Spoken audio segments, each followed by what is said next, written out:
A very good evening, ladies. I can only see ladies so far. Happy to have you this evening. Karibuni sana. And I think we are going to start because I'm told there is a blackout. Where I am, I still have power, but I'm told there is a blackout. Natutaki, our speaker, akose the battery power in her laptop. So welcome. I'm so happy to see you, Dr. Sarah. So glad to have you, Priska. Hey, that has been a long time. Nice to have you, Esther. That has been a long time. Rachel, karibu sana. And our guest speaker, Victoria. Welcome. So karibuni sana. And let me just introduce myself or my slide as we begin. I don't know what's happening. Okay. Yes. So today's topic is manage your stress for a happier life. And this is brought to you by Women of Excellence. And I'm happy that we are women excellence who are here. And this is our meeting. I try to come up with something to help us to elevate the excellence that we want, because excellence is in the details. And one of the details is mental health, and that's why we are here this evening. Okay, I'm trying to make this a slideshow.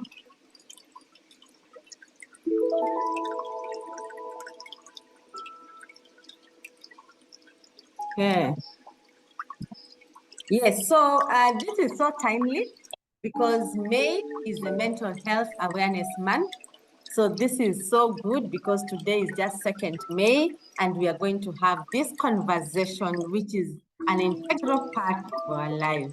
So I don't want to take much time in these preliminaries because I want us to start right on.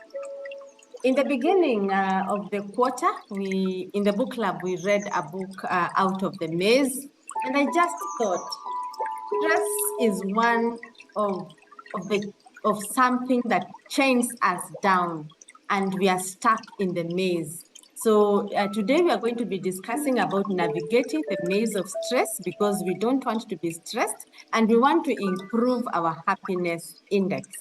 And many times we find ourselves there where we are stressed and overwhelmed, where everything is not working. So our guest speaker is going to demystify this for us and get to know, when do we know that we are actually stressed? At what point are we stressed? Our guest speaker is going to do this for us. So we are here because stress impacts our mental health. And that is why it's an important topic during the Mental Health Awareness Month, which is May. So allow me now to introduce to us our guest speaker, because we want to complete actually within 1 hour if possible. So our guest speaker, she's not new to us. She has been with us before. She spoke to us some time back. And she's part of us. She's actually one of the women of excellence in our own platform.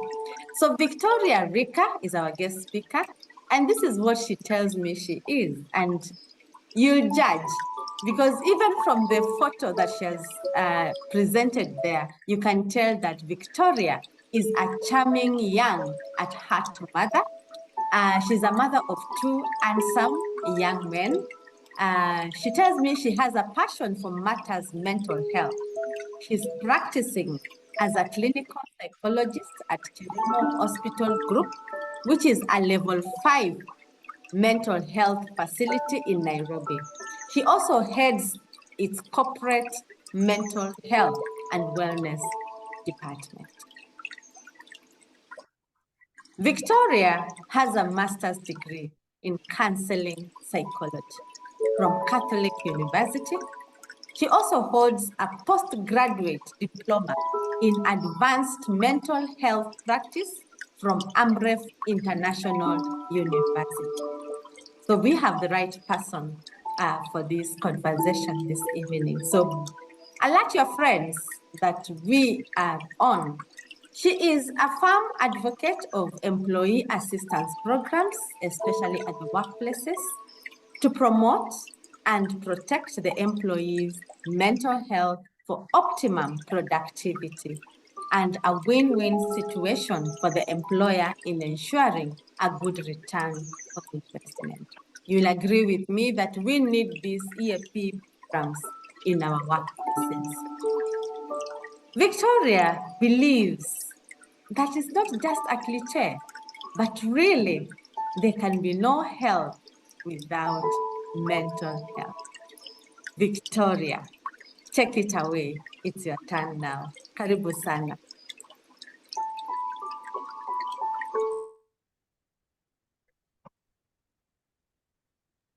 Victoria. Good evening, ladies. Good evening, everyone. Good And evening. thank you very much, Lois, for that introduction that has left me all smiles, and I hope I will deliver. So if you'll allow me, I'll just put up the slides, then we can start. Yes, please. All right.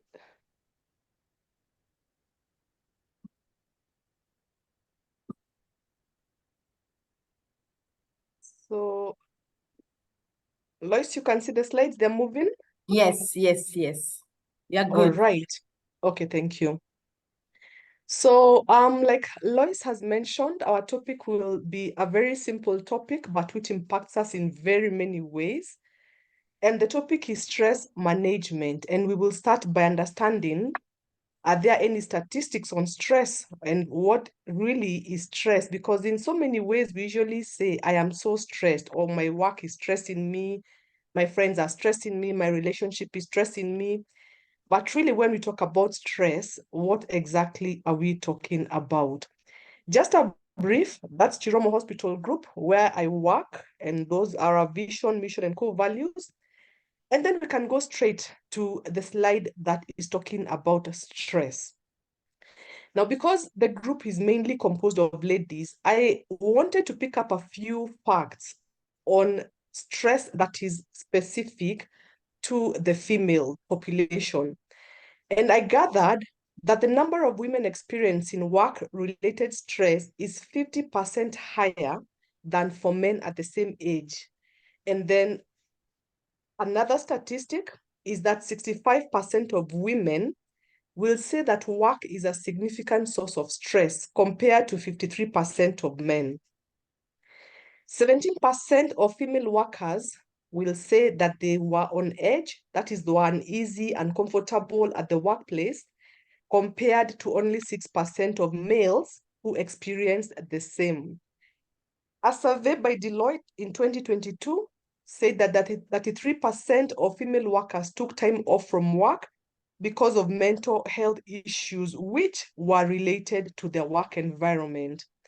Then this is maybe a little bit more obvious that women are more likely than men to stress about family relationships, and about 88% of women believe that stress has a very strong impact on a person's health, which is absolutely true.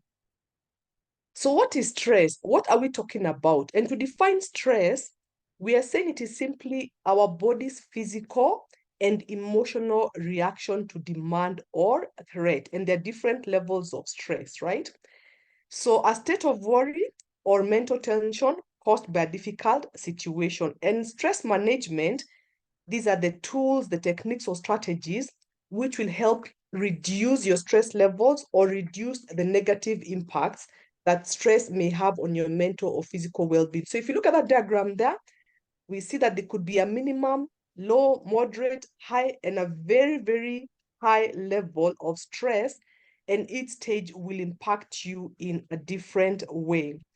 So can there be good stress? That is a question that people usually ask, and we say yes, there is actually positive stress. Take, for instance, you're planning for a job interview. Maybe this high-end company or organization has looked at your CV and they have invited you for an interview. So you go out of your way to Google the organization, to Google the people who work there. What do they do? What are their values, their mission, their statement? And of course, that is stress that is driving you towards an accomplishment. So we call that eustress, which is positive stress. And like the definition there says, it motivates you, it makes you move forward, and it gives you drive to perform. So yes, we do have positive stress, and that is called eustress. Then the stress that we are usually talking about when you talk about being so stressed, this is called distress and is the negative form of stress. And this, the result is a very negative impact on the individual. So mainly if you reflect on your own personal journey, when you talk about stressors, I do not think that many of us would be talking about eustress, which is the positive stress. But mainly when we talk about feeling stressed, about being very stressed, we're usually talking about distress. So then we want to find out what is the relationship between stress or unmanaged, or what I would call chronic stress, and mental illness, because there is definitely a connection. So we realize that the long-term activation of the stress response system and too much exposure to a stress hormone called cortisol and really other stress hormones will disrupt almost all the body's processes, which now puts you at a higher risk of many mental health problems like depression and anxiety. So you can have acute stress, which is sudden onset. Maybe something has happened, you've been fired on the spot, you didn't see it coming, or you've gone through a sudden loss. Maybe you've lost someone through an accident, or just something sudden has happened. So it builds up your stress levels. Then we do have chronic stress, which for many, well, there are people who argue and say that maybe chronic stress is more manageable, but chronic stress is stress that you live with every day. You could be in a very poor relationship, maybe with your spouse, you're fighting all the time. You could also be maybe taking care of a special needs child. You could also be the one taking care of parents who are experiencing diseases like dementia and the like. So it is something that you're experiencing every day. Again, you could also be in a work environment where you're dealing with a boss or a supervisor or a colleague who simply sets you off all the time, and you dread going to work because you imagine I'm going to meet my supervisor, and the way he or she addresses me, it just really, really stresses my life. And that's not the bad stress. So it's stress that you're living with every day. So what happens to your system? It's always activated. Your body is always producing cortisol, cortisol, cortisol, right?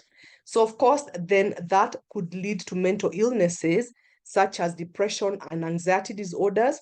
And in a bid to cope maybe with what is happening, you may start using substances like alcohol or marijuana. So really that's the connection. But look at the main thing here, that we're talking about chronic stress, right? Stress that you're exposed to every day, stress that you're living with, stress that you're not dealing well with, meaning that you're waking up and going to sleep with the stress in your face. So what could be causing us stress? And if I start here, doing a roll call on what could be causing stress, there is such a lot of issues in life that are causing us stress. Relationship problems, financial issues with the housing levy, with the taxes which have gone up. You're trying to live on a shoestring budget, and still there are so many financial issues, and sometimes you're not able to make ends meet. So you may find yourself borrowing from your friends, from family, sometimes even from the mobile apps, in your borrowing left, right, and center, until when people see you calling them, they simply do not pick up your phone, and maybe they send a message and say, I will call you later. Why? Because your calls mean that you're probably asking for financial support. Then there could be academic stress, maybe for those who are still advancing in the academics, maybe doing your master's, your PhD, or doing a professional course. And the stress of supervision, the stress of trying to beat deadlines, you're working, you have family, trying to balance your exams, it can give you a lot of stress. And especially if it's these professional courses where sometimes you do and redo and redo and you keep on failing, that can give you a lot of stress. Social pressures. There's so much pressure around us to conform to the standards of our neighbors. So this neighbor has bought this phone and you really want to catch up. We call it the fear of missing out if you talk to the young people. So you want to be like your neighbor, you want to be like your sister, your friend. And if they have this new car, then you have that pressure that you also want to be seen in a particular car. So social pressures, which really are just forcing you to conform, yet you do not have that ability. So even as we talk about the fear of missing out with the young people, it's akin to what we say, trying to catch up with the Jones. It's also happening amongst with the adults. Major life changes, right? You transition from one life stage to another. Maybe you've changed careers. Maybe you've gotten into a separation. You've gotten into a divorce. You've gotten into some loss in your life. Maybe you've hit a dead end with your career, and that's a major life change, which could bring you a lot of stress. Things like accidents, what happens on a day to day? Like, for example, when we have the floods right now, there's so many accidents which are happening all over. Sometimes this has led to the loss of life, it has led to the loss of property, and that has been something that no one had anticipated. Social problems, we have children, we don't know what sometimes they get involved in. Maybe they get into the wrong crowd, abusing drugs and substances. And there are all these other social evils which are surrounding us, which are a source of stress. Again, health issues. You may be battling a chronic illness. You may have gone for your wellness clinic and you've been told that there's something really wrong with you and you're battling that, or the health of someone who is close to you. So there's so many causes of stress, and these are just a few of them. Just try and reflect in your own personal life. What really could I be struggling with? What could be stressing me? So now, because we've seen that chronic stress and underlying chronic stress, right, can bring about mental health illnesses, we want to understand what is mental health. And the definition from the World Health Organization is what we have on the screen, that it is a state of well-being whereby an individual is, number one, able to realize his or her own abilities. When you talk about realizing your own abilities, the closest example that usually comes to my mind is when we were in high school or primary school, and you'd get your report card and the teacher would say you're scoring 60% in mathematics, whereas you have the ability or the potential to score 80%. So what does that mean?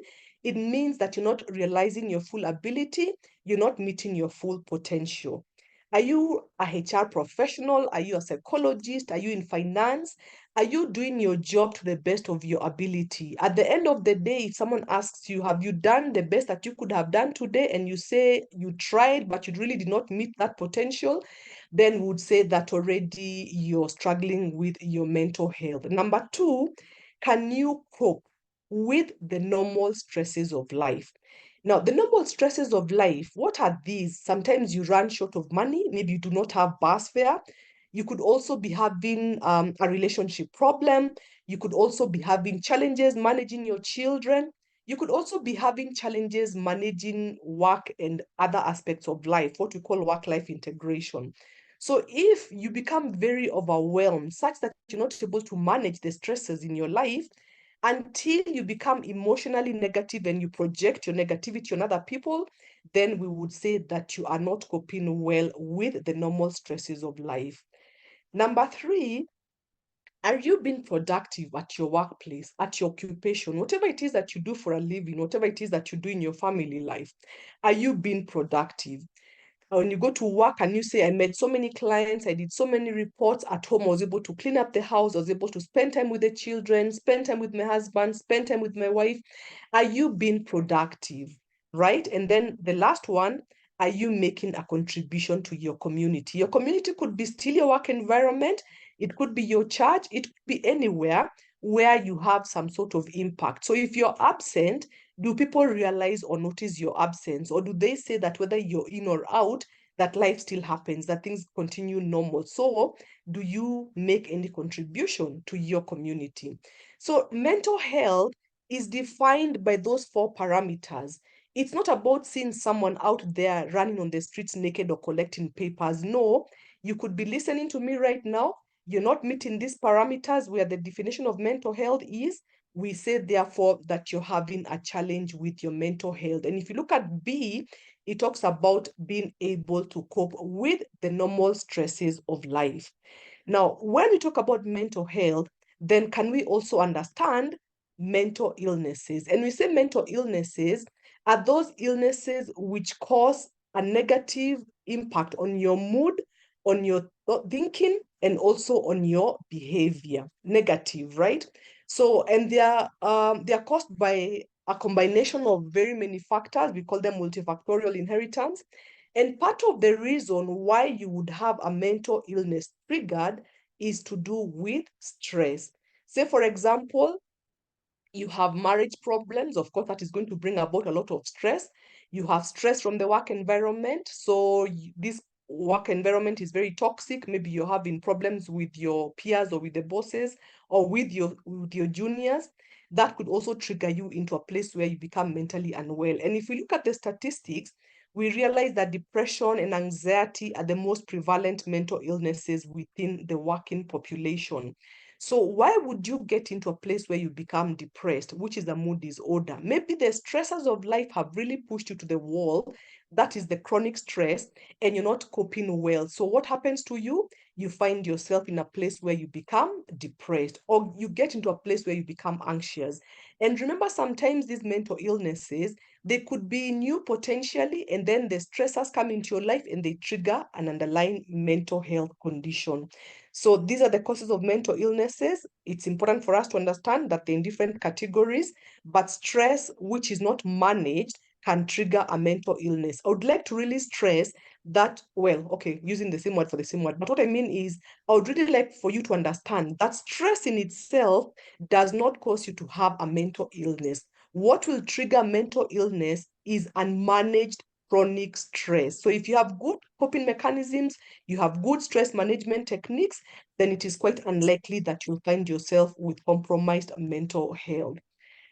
So what are the signs and symptoms of stress? When it comes to cognitive symptoms, and you're talking about what is going on in your thinking patterns, you will find yourself having memory problems. How many times, sometimes after work, have you gone to the kitchen and then you ask yourself, what was I going to pick in the kitchen? Then you retrace your footsteps and then go back into the kitchen, and then somehow you remember. Or you go to the bedroom or the sitting room to pick something and you can't really recall what it was that you were going to pick. Or you come across someone, you know them, you talk with them occasionally, but you try recalling their name, but you simply can't remember it. Now, remember, do not self-diagnose, because these stress symptoms could also be the signs of something else that you're experiencing, maybe another medical condition. Now, when you're going through stress, you may also have inability to concentrate. So you have this exam coming up, or you have this conference or meeting with your boss, and you try to focus on the points that you need to discuss, but you cannot concentrate. You have no ability to concentrate because your mind is all over. The stress has pushed you to a place where you simply cannot sit down and focus. You cannot concentrate. When you're stressed, you may also have very poor judgment. And that's why we tell clients, if you're going through a lot of things in your life, stressors, then it's not the time to start thinking about selling that piece of land, or, doing something drastic like selling that house or taking a huge loan. That's not the time, because your judgment at that moment in time may be very, very poor. Now, again, when you're having these symptoms, cognitive symptoms, you only tend to see the negative things because it's affecting your cognitions, your thinking patterns. So when you're stressed, it's very hard for you to see any positive in any situation. No matter how someone tells you there's a silver lining behind every cloud, you're not able to see that. So you keep on seeing the negative things. And when you're seeing the negative things, it means that you also keep ruminating on them, thinking about them. You may also have anxious or racing thoughts. A lot of your mind is crowded. Then you may have constant worry. Remember, you're only seeing the negative, so it comes along with a lot of worry. When it comes to physical symptoms, maybe at this point I can say that there was a task force that went around the country. It was headed by Dr. Frank Jenga, who is a psychiatrist, and they're trying to find out what is the state of mental health within the country, of Kenyans. And they found out that about 25 to 30% of patients who attend outpatient clinics are actually not suffering from a medical condition. They are suffering from mental health issues which have been brought about by unmanaged stress. So what physical symptoms are they experiencing? They're having aches and pains which are not going away, especially around the shoulders. You feel like you have so many aches and pains. You find yourself having gastrointestinal issues, so you keep on going to the clinic because you're having diarrhea, you're having constipation, and what is actually happening to you is unmanaged stress, which has pushed you to a place where you start having physical symptoms. Again, you may feel nauseated, you may feel a lot of lightheadedness, you feel dizzy, You may have chest constrictions, you have heart palpitations, there's loss of libido, and you may also find yourself having a lot of frequent colds and flus. Why?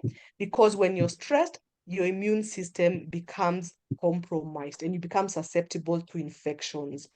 Emotional symptoms, you become very irritable, short-tempered. Someone tells you something and you really fly off the handle and they're wondering what I have told you and your reaction, was that proportionate really?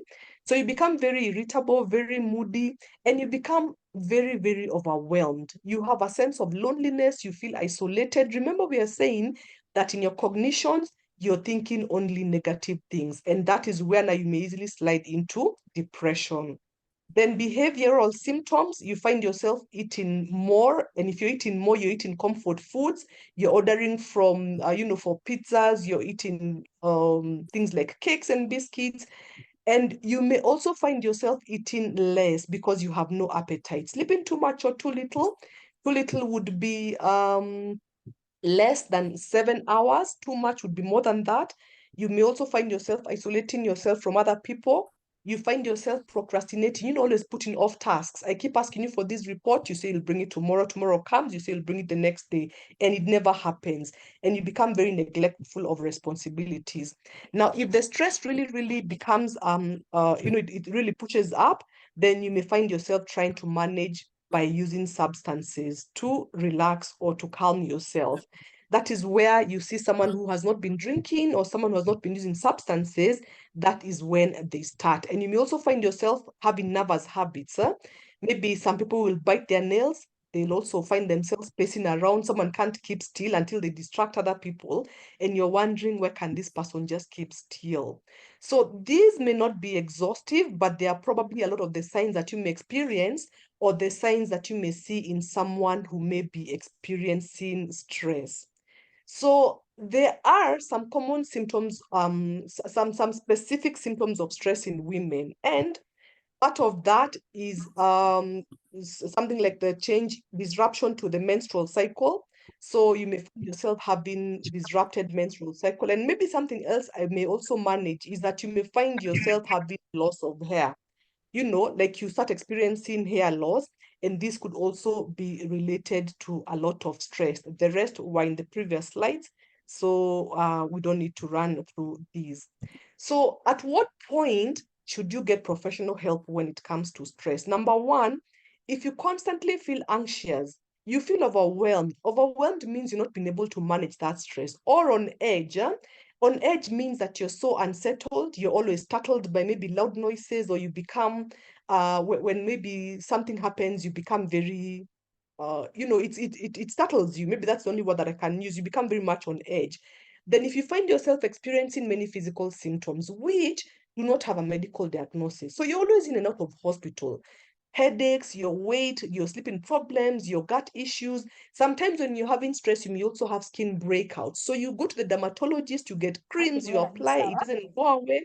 So you could also be struggling with skin breakouts, skin conditions, and it is purely related to stress.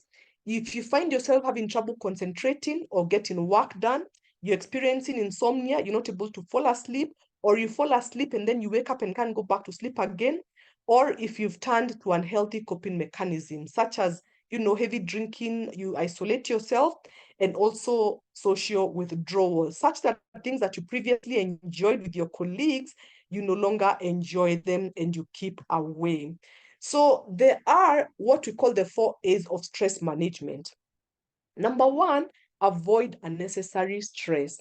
Now, avoiding, of course, you use whichever A works for you at whatever point, because not all situations are avoidable. So if it works for you, avoiding unnecessary stress, and an example that would be fit in there, if you live in Kitengela and the traffic from town to there is very, very heavy, then you have the option of using the expressway if you're able to pay for it. So you avoid that unnecessary stress of getting stuck in traffic on Mombasa Road. So part of avoiding is saying no to objects and situations that prevent you from doing your task, or organize and manage your tasks. So that is avoiding unnecessary stress. If keeping the company of a particular person always gets you so negative, it drains your mood. You know, there are people who create an environment where you feel so unhappy, you feel so negative because maybe they're always complaining, they don't build you up positively, so you avoid their company. Number two, alter the situation. And by altering means, if, for example, you have this colleague, and I usually give this example when we are talking about mental health at the workplace. We have some colleagues at the office who keep coming to your desk and they give you a lot of negative stories about another colleague. So by the time you're seeing this other colleague, your mind is already so negative towards them. So how do you alter the situation? Is by telling this colleague who is giving you stories that, by the way, I would rather not discuss people within the work environment, and it doesn't make me I'm not happy to sit down and discuss my fellow colleagues. So the next time that this colleague will want to come to your desk to give you negative stories about other people within the company, they will remember, by the way, Victoria said she does not ascribe to listening to stories about people at the workplace. So you change the situation, you alter it. How do you do this? You communicate your feelings openly and also stating your limits in advance, or if it has already happened, you still have an opportunity to state your limits. Number three, this means that now you adapt to the stressor. And how do you do that? For example, you're in this particular work environment. Maybe you're working with a supervisor, you don't see eye to eye, but you've tried maybe to change departments, you've tried to look for another job. Then what do? You adjust your standards. You tell yourself that this is my supervisor, that is his way of working. Maybe I don't ascribe to it, I don't like it, but I do what? I adapt. So you look at the bigger picture and reframe the issue, and then you adjust your standards. Another way of managing your stress is to accept the unchangeable, especially when COVID happened. We told people there's this now you can work from home, or you are forced to work from home. You could not go to the supermarket at pleasure. Social places were not able to just walk in and out. So a lot of changes happened, and we were forced to accept what was not changeable. Again, if you experience something like loss and grief, you lose someone through death, or you lose a relationship, or you lose whatever it is that is significant to you in life, you do what? You accept the unchangeable. So how would you do that? Maybe you could talk with a professional, you could talk with someone who supports you. You could also forgive whatever the object of your unhappiness is, practice positive self-talk, and then learn from your mistakes. So these are 4 A's of stress management. You avoid, you alter the situation, you adapt to the stressor, and you also accept the unchangeable. These are daily habits which can improve how the body manages stress. Connect, seek support from family, friends, and social groups. We call it social capital. This is very important because even when you're going through a stressor, it's important to have someone that you can talk to. It doesn't have to be family, it could be someone who just is significant to you in life, like a friend, a professional colleague, or someone that you go to the same church or community with. So it is important to make sure that you connect when you're experiencing some stress. Now, exercise, regular physical activity improves mood, energy, and sleep quality because it releases feel good hormones when you go through exercising. So exercising is, as you know, it's what you want to do. You can go swimming, you can go to the gym, you can take a walk, but just exercise and make it regular. Eat well, eat nutritious meals. Again, look at your diet. What exactly are you eating? At the end of the day, if you start from when you started eating in the morning, your breakfast, what have you been feeding on? Are you eating nutritious meals, or you fed yourself on caffeine and a lot of fatty foods and a lot of junk foods? Ask yourself, what am I eating? Try and sleep better also. Aim for 7 or more hours of quality sleep a day. If you're not sleeping well, ask yourself, what are your sleep habits, right? We call it sleep hygiene. What are the things that you do before you get into bed? You know, things like taking a shower, if you're able to take a hot cup of chocolate or whatever works for you, switching off from social media, switching off from your phone, and what is it that gets you into a place where you're able to sleep and sleep well, at least for 7 hours. Recharge, pursue healthy hobbies, and prioritize your health. Let it not just be about work, right? Create time for yourself, pursue healthy hobbies, do something for yourself. When was the last time you took yourself out for a cup of tea just by yourself? When was the last time you went for a drive just by yourself to recharge, to re-energize, to clear your mind, to declutter? That is also very important. Now, this is called the circle of concern, influence, and control. And it is something that will help you when it comes to managing stress. Now, if you look at the innermost circle, we call it the circle of control. And why we call it the circle of control? Because in there, is where you should put things that you can control. How do I dress? Who do I relate with? Where do I take my dinner? How or things like what do I wear? How do I keep my hair? Circle of control. But what we find ourselves doing is that we go into the circle of influence and more extremely into the circle of concern. Now, if you go into the circle of concern, you cannot control what is happening around there. These are things that you can influence, but you cannot control. Take, for example, if you work for a particular company and maybe there's this culture on Fridays, they dress down, yeah? Or maybe you've seen another company where they dress down and your company still remains official on Fridays. So maybe you can go to the management and suggest that maybe it would be nice for us to have, a feel good Friday and we dress down. So you could probably influence that because you work within that organization. But remember, you do not have absolute control. So if the management takes it or does not take it, that is not up to you to decide. Now, in the circle of concern, many of us find ourselves placing so much effort in the circle of concern. Things you're concerned about that you cannot influence, you cannot control. And these are things like, the weather, politics, someone's religion, who is dating who, things that are in the circle of concern, you cannot do anything about them. You cannot control them. You cannot influence them. So try and ask yourself, as I look at my life, what has been in my circle of control? Has it been my own personal life, what I do with myself, where I go to work, what I do with my hair, how I dress? That is the circle of control. And that is where you need to have almost 90% instead of distributing it to the circle of concern and the circle of influence. So if you're able to, please look into it and try read it further. Now, finally, as we wind down, self-care is very, very important.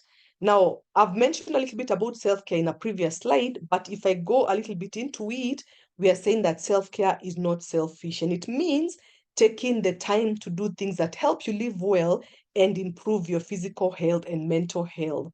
So when it comes to mental health, self-care will help you manage your stress. It will lower your risk of illness. It will also increase your levels of energy. And we have these 8 types of self-care, which are very personal, so you can personalize it to the best of your ability. When we talk about physical self-care, this is basically about your nutrition. What am I eating? Am I doing some exercising? Am I going to the gym? Am I going swimming? What exactly is my exercise regimen? How many hours of sleep am I taking? Then we talk about intellectual self-care. Yes, I have done my degree, I have done my diploma. Can I advance myself intellectually? Because remember, human beings are ever learning. And this advancing yourself is not necessarily to do with academics. You could learn something creative. You could learn how to bake. You could learn how to weave. You could learn how to play an instrument. So expand yourself intellectually so that you also build yourself up as a person. Then when it comes to mental self-care is very important. And this is where you ask yourself, how am I doing mentally? And we already gave the 4 parameters that define what is optimum mental health. So if I feel that maybe I'm deviating from that definition, how do I approach it? Can I go to a professional to take me through therapy? Can I have some mindfulness, which means being in touch with the moment? Can I do some positive self-talk or some meditation? What will help me mentally? And then the environment, environmental self-care is very important. Are you the kind of person who leaves your bed unmade in the morning? Are you the kind of person who leaves dishes in your sink and you just leave and you come back and they are, stinking all over the place? What kind of an environment do you survive in at your workplace, at your home? Because your environment also impacts on your mental health.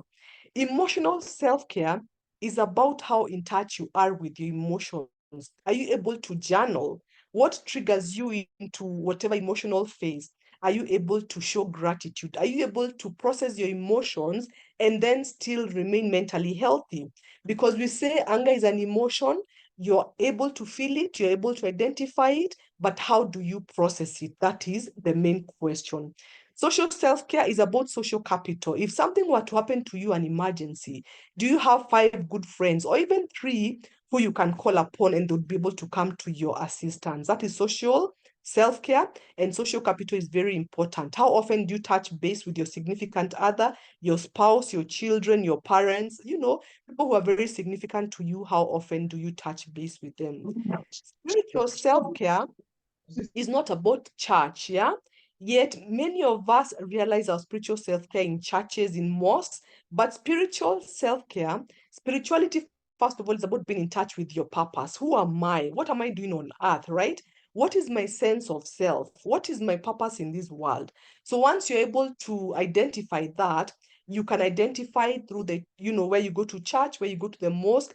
Some of us identify through nature, through meditation, through yoga. So it is also important. And statistics have proven that people who are spiritual tend to have a better mental health. And finally, financial self-care. Now, financial wellness is a whole topic, because are you the person who's able to budget, or do you spend your money from paycheck to paycheck? Do you save? If you're making investments, are you making solid investments? Where are you saving? Are you doing things like bonds, or are you the kind of person who is into pyramid schemes? So once you're able to identify these 8 types of self-care or 8 types of wellness, then you can identify what will work for you. And with that, I would like to hand it back to Lois to take us through the closing session. Thank you for listening. Wow. Let's appreciate our guest speaker in the chat. Comment her, some comments for her to know that she's appreciated. Thank you so much, Mukui. Thank you so much, Edith. That has been amazing. Victoria, thank you. And let's hear from the ladies. What have you learned today? What are the 4 A's? What are the 4 A's? Let's put the first A. Let's see from the chat. Avoid, yes. The next. Thank you, Celestine. Accept, Mukui. Grace, alter. Wow, Sarah, alter. One more is remaining. I'm looking at adapt. Yes, I can see you are very good students. Very good. Let's talk about the cycle of control. We had how many cycles? Yes, the first cycle.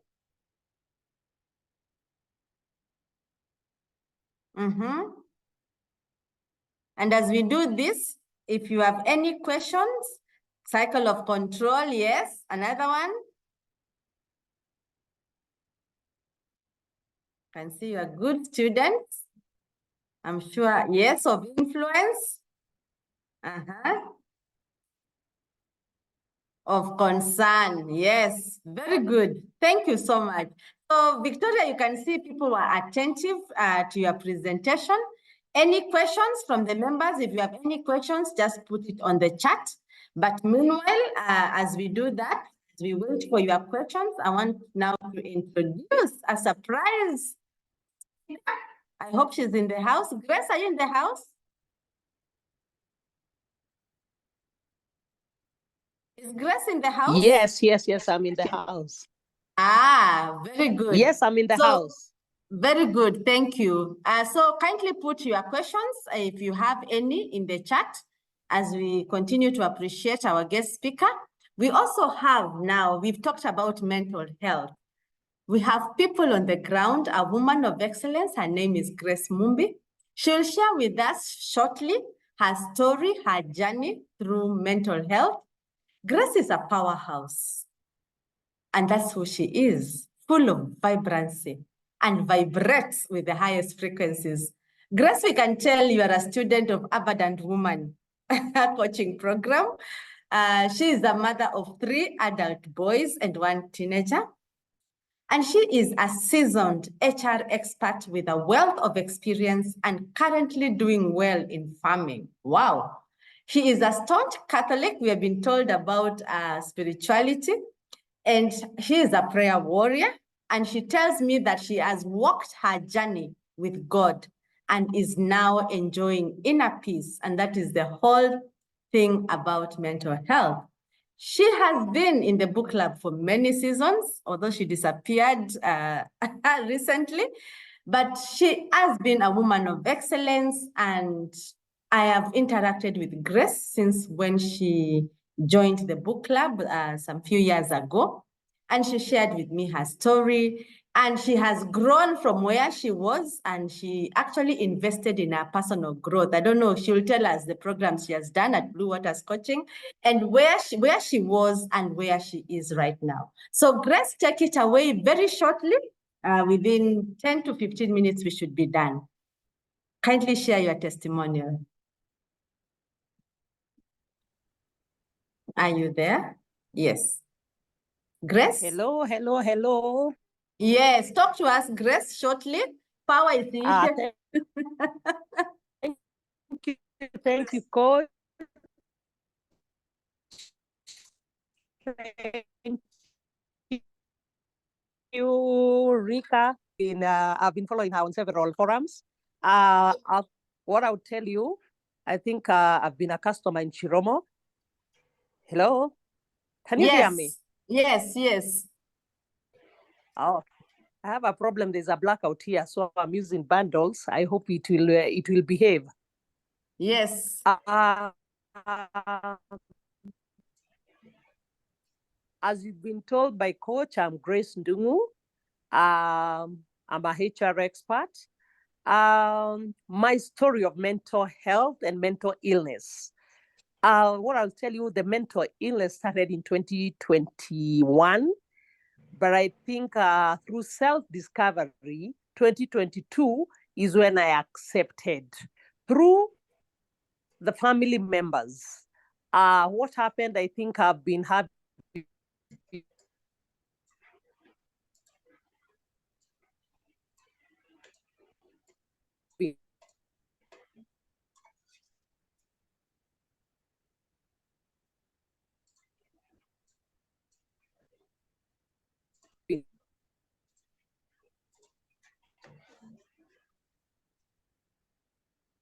Grace, we can't hear you. Grace? several storms in my life.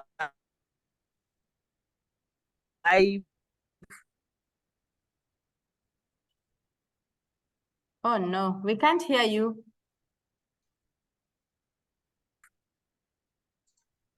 Okay, I think she has issues, and I'm so glad that we have learned something today. Just the other day, we did a poll, and we realized that people are not happy. Okay, there's a question from Anne Mwangi, Victoria. How can one enhance memory? Victoria? Yes, Lois, thank you. So I think part of how to enhance memory is to also look at your diet. For example, eat less added sugar. That has been linked to many health issues and also chronic diseases and what we call cognitive decline. Then also try a fish oil supplement because fish oil is rich in omega-3 fatty acids.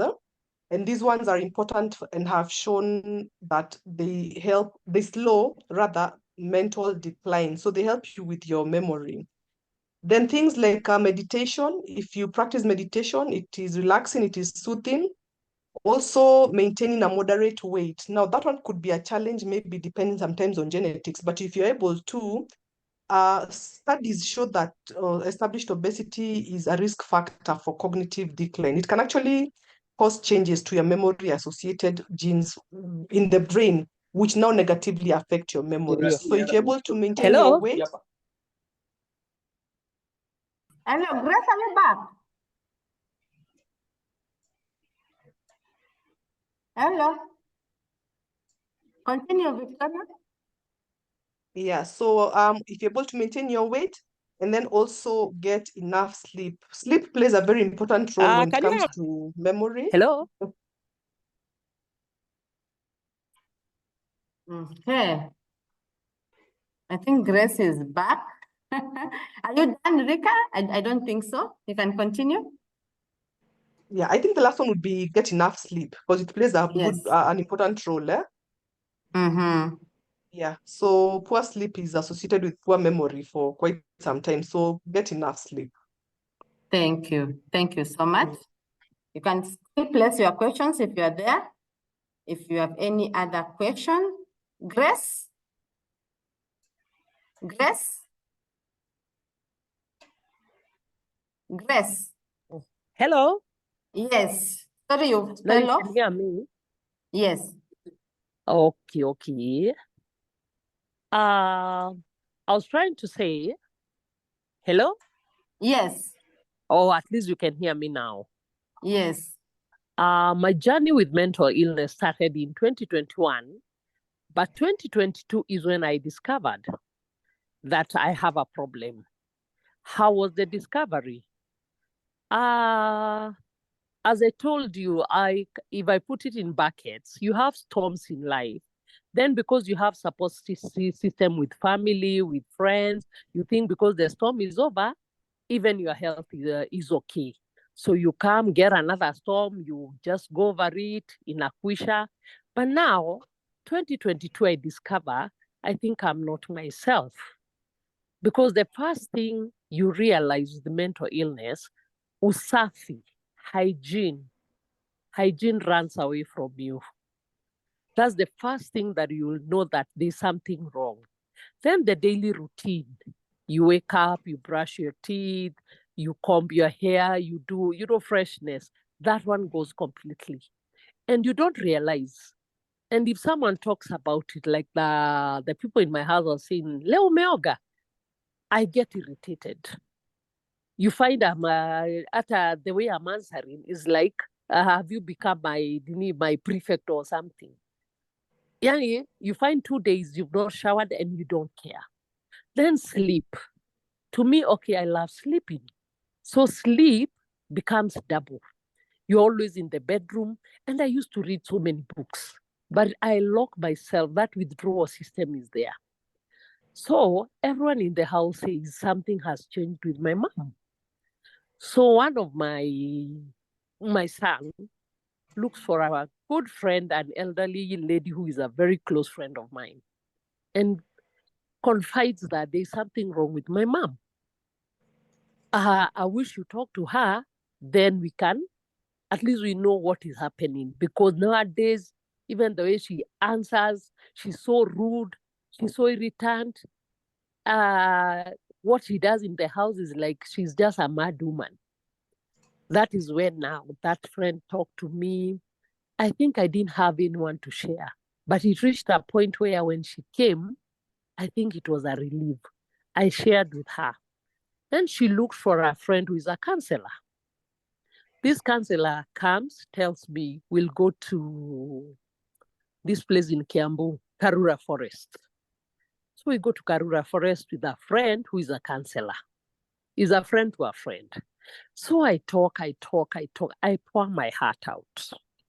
That's when she told me, you need to see a psychiatrist. Then I'm like, a psychiatrist? Huyo uona wenda wazimu. How do I even see a psychiatrist? So my mind goes to Madare. Am I a Madare case? So it's like, I'm like, I don't think I can go to Madare Hospital. What will people think about me? Again, now I'm in denial. But she had a way of just putting me in line. So I went to Chiromo.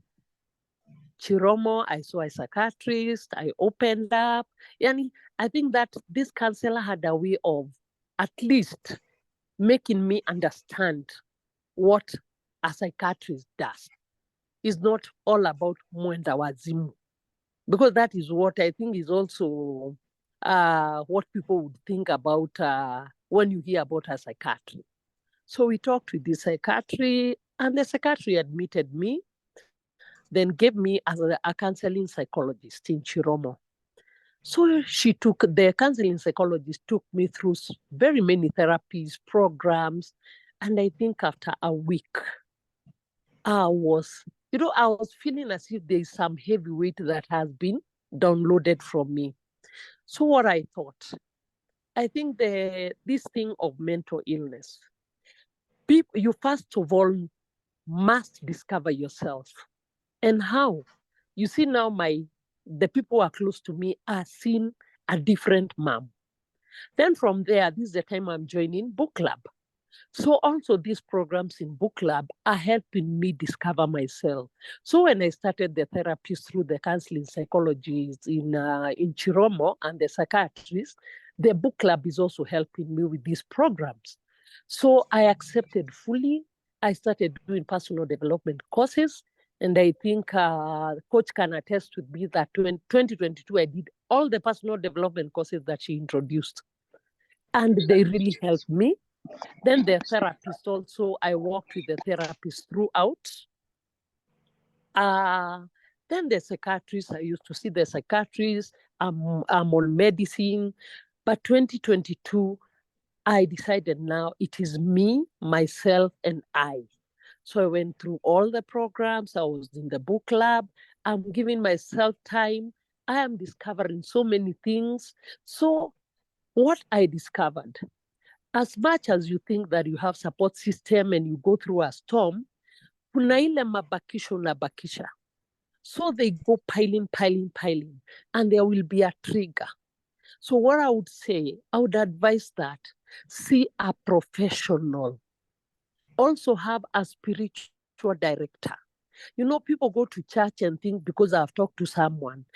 A professional is very different, and a professional will take you through, and the healing process will be very fast. For me, I would say it was very fast because I accepted.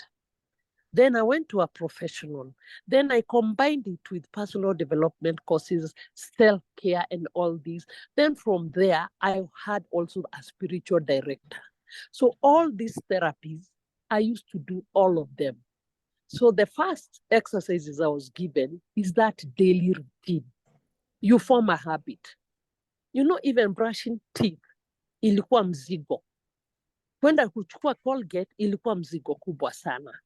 But now, after all these therapies, the way Rika has said about environment impacts on you so much. You see, like your bedroom. My bedroom, when I recovered, I used to look at my bedroom and I wonder who was sleeping in this bedroom. Because it had a lot of clutter. I don't care. Nguo unaweka hata uweki kwa laundry basket, unaziweka tu, ujui the clean ones and the dirty ones.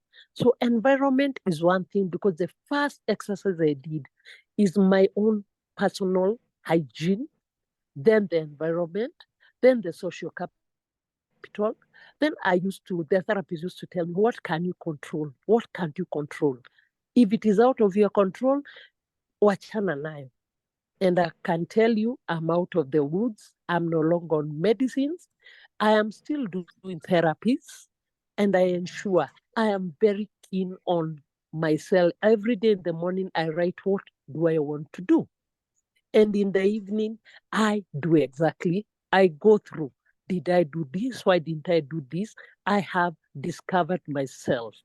Then I ensure that I do not have those idle times where the idleness in your mind will take you to those past days when you are thinking, do I do this? Do I know? Right? I'm very focused, I'm very intentional, and I'm very deliberate. I will tell women think because wanaomba, they are very spiritual, now they are okay. Mental illness, you'll never know when it hits you. And you'll always think, ngoja nikimbilie Mungu. Please see a professional. Utakimbilia Mungu, but iko vitu unabakisha. So one day it will trigger. So have your professional, have a therapist. When you find that things are so heavy on you, talk to a therapist and a professional. Then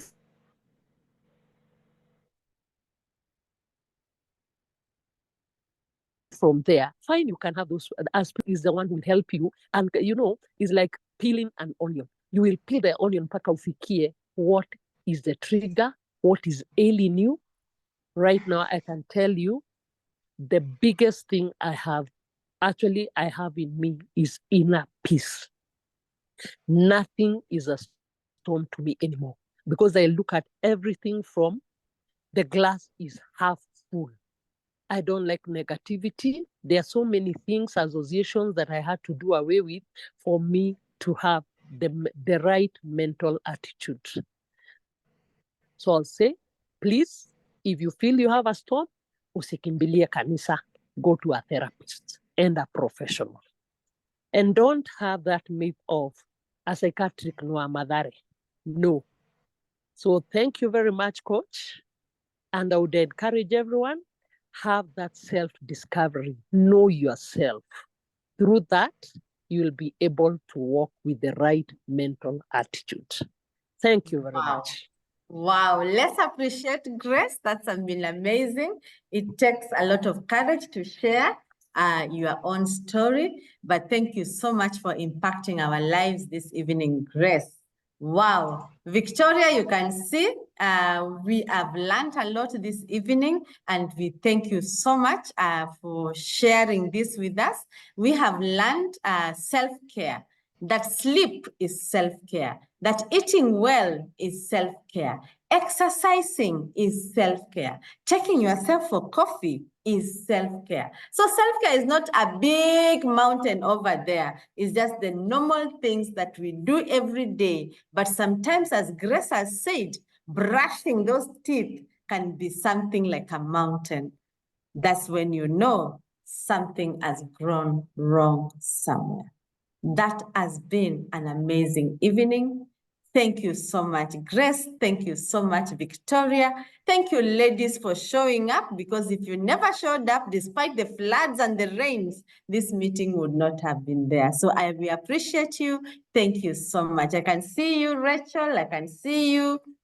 Grace Wanjiru, I can see you. Grace M, I can see you. Priska, Esther, Sarah, Edith, Florence, Anne. Karibu sana and welcome back to the book club. Rose, Nancy, Elizabeth, Sylvia, all of us here. Thank you so much. And we already have a system. The book club addresses your self-care needs, all of them. Once you are in there and you practice, then you have everything. Thank you so much. Have an amazing and relaxing evening. God bless and bye-bye. Let me now read these comments. Has been nice. Rose says, thanks, Grace, for sharing your story. Yes. Sarah says, thanks, ladies, for the great sharing. Elizabeth, thank you. Thanks, nice insight. Sylvia says, wow. Sarah says, that session was powerful. Wow, thank you. Thank you, thank you, thank you. Thank you, Mukui, great session. Thank you, Grace. Thank you for the session. It was timely. We thank God for that. Priska, this is quite informative, and I know you are going to share your story too. I'm privileged to know your stories, all of you. Sylvia, thank you very much. Amazing, amazing. Asanteni sana. It was lovely having you. Have a great night. Asante sana. Bye-bye. Bye-bye. Thanks. Blessed evening. Thank you so much, Esther. Karibu sana. Bye-bye.